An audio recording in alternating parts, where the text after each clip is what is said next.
பஞ்சுக்குள் நூலை எடுத்து பட்டாடை கொடுத்து தன்மானத்தை காத்திருக்க மண்ணுக்குள் வெட்டி முடித்து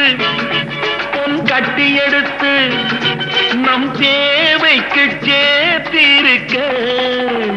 பஞ்சுக்குள் நூலை எடுத்து பட்டாடை கொடுத்து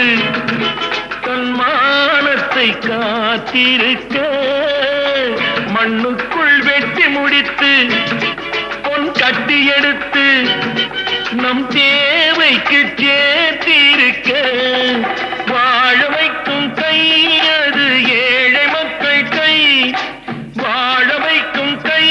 அது ஏழை மக்கள் கை காட்டை மேட்டை தோட்டமாக்கி நாட்டு மக்கள் வாட்டம் போக்கி அன்னமிட்ட கை